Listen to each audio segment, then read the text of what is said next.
3 నెలలకు కనీసం ఒకసారైనా ప్రభాత సంస్కారం ఇస్తాం. మేము ప్రతి నెల మొదటి ఆదివారం సంస్కరిస్తాం. అది 3 నెలలకు ఒకసారి తీసుకోవాలి.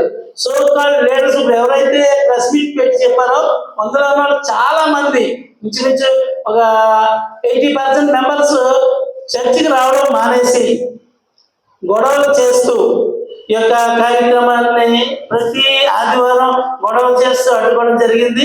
మరి డిఎస్పీ గారు కానీ, సిఐ గారు కానీ, ఎంఆర్ఓ గారు కానీ, ఇవన్నీ కాకుండా మైనారిటీ కమిషన్ కూడా ఇవన్నీ కూడా వాళ్ళే కంప్లైంట్ చేశారు. డిఎస్పీ గారికి, సిఐ గారికి, ఎంఆర్ఓ గారికి, కలెక్టర్ గారికి, మైనారిటీ కమిషన్ అన్నీ వాళ్ళే చేశారు. అయితే వీళ్ళు వచ్చి ప్రతి వారం ఇలా గొడవలు జరుగుతున్నప్పుడు ఈ సిఐ గారు మెన్న పంపించి ఈ గొడవల్ని ఆపి చేసి ఎన్నటిలోనూ వాళ్ళు చేస్తున్నటువంటి ఈ గొడవల నిమిత్తము వారిని పిలిచి మమ్మల్ని కూడా పిలిచి కౌన్సిలింగ్ ఇవ్వడం జరిగింది. ఎన్ని కౌన్సిలింగ్ ఇచ్చినా సరే వాళ్ళు వినట్లేదు కాబట్టి వాళ్ళ మీద 3 ఎఫ్ఐఆర్లు వేశారండి. నేను ఇక్కడ ఆరాధన జరుగుతున్నప్పుడు వాళ్ళు వచ్చి నన్ను తోసి ఆటోకి వెళ్ళడానికి ఇలాగ నన్ను తోసి కొడుతున్న సందర్భంలో ఎఫ్ఐఆర్ వేయడం జరిగింది. మరి 3 ఎఫ్ఐఆర్లు కూడా మీకు చూపించాం.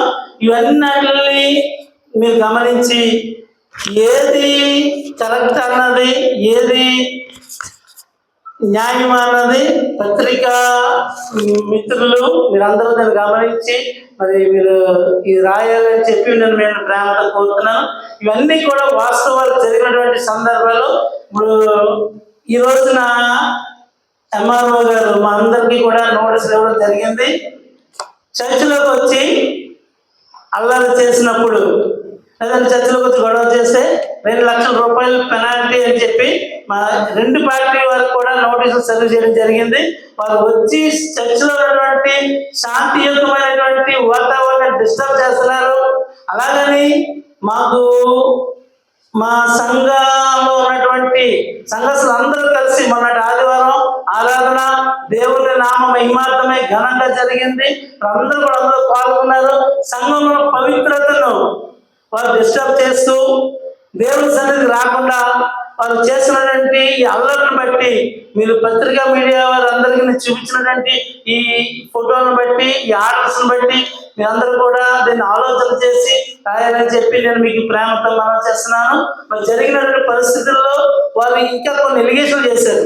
ఆ ఎలిగేషన్లు ఏంటంటే మా ట్రెజరర్ గారు చార్టెడ్ అకౌంట్ గారు ఏఎల్సి ఫైనాన్స్ బోర్డ్ చైర్మన్, మీకు తెలిసే ఉంటుంది లోదర్ స్కూల్ కరెస్పాండెంట్ గా ఉన్నారు. ఆయన ఇప్పుడు మా చర్చికి ట్రెజరర్ గా ఉన్నారు. వాళ్ళు మాట్లాడతారు.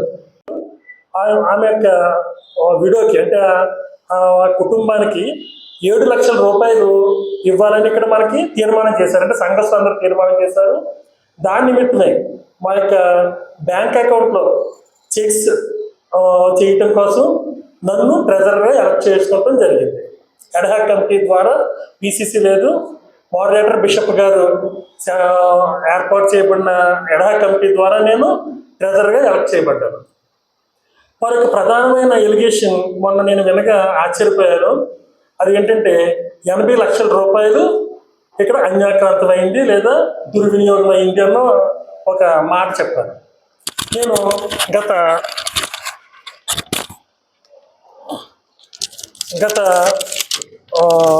సంవత్సరం అంటే ఒక ఫైనాన్షియల్ ఇయర్లో మంత్లీ ఇన్కమ్స్ అన్ని కూడా మేము మీకు చదివి వినిపిస్తాను.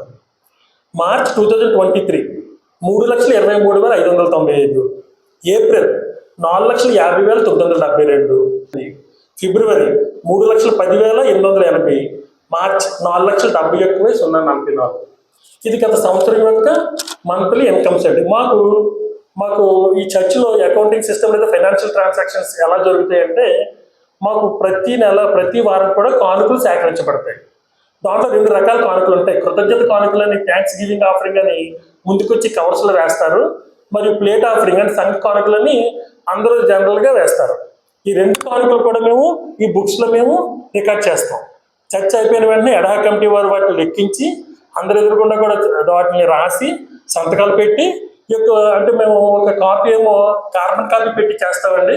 ఒక కార్బన్ కాపీని మనం నోటీస్ బోర్డులో డిస్ప్లే చేస్తాం. మాకు వచ్చే ఇన్కమ్స్ అని కూడా ఇది.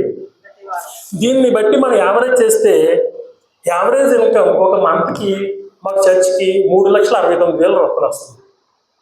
ప్యారిస్ చర్చ్ కౌన్సిల్ మెంబర్గా 2021 వరకు నా విధులు నిర్వర్తించాను. అక్కడి నుండి అడ్హాక్ కమిటీ సభ్యులుగా కొనసాగుతూ ఉన్నాను. ఈ తరుణంలో 2017లో దిగవంత పాస్టర్ గారు, రెవరెండ్ జేసుదాస్ అయ్య గారు 2 సంవత్సరాల కాల పరిమితితో 2018వ సంవత్సరం మరి పిసిసి కమిటీలో మమ్మల్ని సభ్యులుగా ఎన్నుకోవడం జరిగింది.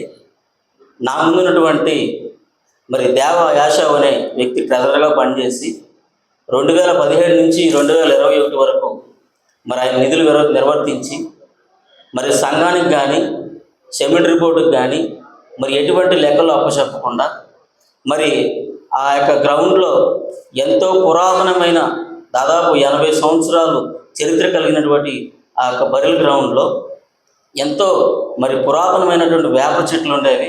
అవన్నీ కూడా కట్ చేయించి మరి వాటి నిమిత్తం వచ్చిన డబ్బులు మరి ఇంకా అక్కడ చాలా చాలా పనులు చేస్తారు. వాటి నుంచి వచ్చిన డబ్బులు మరి 2 సంవత్సరాల కాల పరిమితిలో ఈ యొక్క బరిల్ రిసిప్ట్స్ ద్వారా వచ్చిన డబ్బులు ఏమీ అప్పచెప్పకుండా ఐశ్వర్యాన్ని బట్టి అంటే మీ లూథరన్ చర్చ్ లో దగ్గర 50 సంవత్సరాల నుంచి నేను ఉన్నాను. నేను 5వ క్లాస్ చదువుతున్నాడు. మమ్మీ డాడీ ఇక్కడ టీచర్స్ హెచ్ఎఫ్స్ గా వచ్చారు. అప్పటి నుంచి నా పేరు జే లలిత మోజెస్, జోస్ఫిన్ లలిత మోజెస్ అండి. నేను 20 years పైన సినాడికల్ అంటే స్త్రీల విభాగంలో ట్రెజరర్గా ఈస్ట్ గోదావరి చేశాను. అసలు దీనికి ఉన్న కాన్స్టిట్యూషన్ బట్టి చూస్తే ఏ ఒక్కటి కూడా వారు చేసే పని కరెక్ట్ కాదని నేను చాలా సగర్వంగా చెప్తా ఉన్నాను. నేను అది ఏమైనా అనుకోండి, కానీ ఏ పని చేసినా కూడా దేవుని యొక్క ఉచితమైన కృపలో దేవునికి సేవ చేసేవారుగా చేయాలి. కానీ ఇలాంటి భయంకరమైన స్థితి తీసుకురావడం అనేది దేవుని అవమానపరచడమే.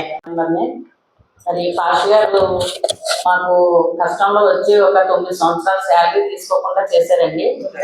9 నెలలు చేస్తే అప్పుడు మేమందరం కూడా బిషప్ గారి దగ్గరికి వెళ్ళి ఆయన మాకు కష్టంలో రూపాయి ఆశించకుండా చేశారు కాబట్టి మాకు ఆయనకి ఇమ్మన్నప్పుడు 5 సంవత్సరాల ఆర్డర్ అయ్యగారు ఇచ్చారండి. మోడరేటర్ గారు కమిటీ లేదని అప్పటి నుండి కూడా కమిటీ కూడా మోడరేటర్ గారు ఇస్తున్నారు సార్. ఆ విధంగానే చర్చ వెళ్తుంది తప్ప ఎవరో ప్రోత్సాహం లేదు సార్. 3,000 మంది సంఘానికి వస్తారండి.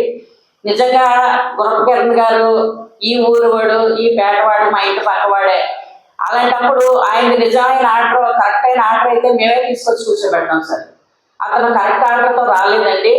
ఆయన గొడవగా వచ్చినట్లుగానే 8:30 చర్చ అయితే 8:15కి ఆల్టార్ దగ్గరికి డ్రెస్తో వచ్చేసారండి ఆయన. ఒక కమిటీ తీర్మానం కానీ లేదా ఇప్పుడు ఈ గొడవలన్నింటిలో కూడా కమిటీ నడుస్తుందండి. అసలు పిసిసి ఉంటుంది మాకు సంఘాల్లో, ప్రజలు ఎన్నుకుంటారు. అయితే ప్రతి చర్చిలో కూడా, రాజమండ్రి చర్చిలో కూడా, ధవళేశ్వరం చర్చిలో కూడా కమిటీ నడుస్తుందండి 2 సంవత్సరాల నుండి. ఇప్పుడు మళ్ళీ పిసిసి చేసుకోవాలంటే మళ్ళీ జనాల నుంచి ఎలక్షన్ పెట్టాలి సార్. అది ఎప్పుడు అక్టోబర్లో జరుగుతుంది. కొంత రోజులైతే అయ్యాన్ని ఎలక్షన్ పెట్టమని అడిగారు. అక్టోబర్లో పెడతాను, బులెటిన్ చేయాలి కదా అని చెప్పారండి. హెడ్ కమిటీ మెంబర్ నేను. అనిల్ కిరణ్ గారు పదవి ఉన్నంత కాలం ఆయన కొనసాగించాలని మా డిమాండ్ అండి. ప్రధానం అంతే. ఏంటంటే మెయిన్ అంటే కాన్సెప్ట్ ఏంటంటే అసిస్టెంట్ పాస్టర్ల గురించి వచ్చిన గొడవ తప్ప మెయిన్ పాస్టర్ని మార్చమని ఎక్కడా కూడా ఆర్డర్లు ఎక్కడా కూడా లేదండి. ఆయనతో పాటు ఈయన్ని కూడా పంపించేయమని వాళ్ళు చెప్తున్నారు. ఆయన ఎందుకు పంపిస్తారండి? అనిల్ కిరణ్కి అయితే ట్రాన్స్ఫర్ అవ్వలేదు. అసలు ట్రాన్స్ఫర్ అయ్యింది అసిస్టెంట్ పాస్టర్ గారికి. ఆ అసిస్టెంట్ పాస్టర్ గారు కూడా క్యాన్సిల్ చేశారు ఆయన ఆర్డర్. ఆయన కాసేపేమో అసిస్టెంట్ పాస్టర్ అంటారు, కాసేపేమో మీడియా వాళ్ళ దగ్గరికి వచ్చేటప్పటికి మెయిన్ పాస్టర్ అంటారు. ఒకవేళ వాళ్ళ దగ్గర ఉన్న లెటర్లు కూడా ఒకసారి చూస్తే మీకే తెలుస్తుందండి అసిస్టెంట్ పాస్టరా మెయిన్ పాస్టరా. అసిస్టెంట్ పాస్టర్లో వచ్చిన గొడవేనండి ఇదంతా.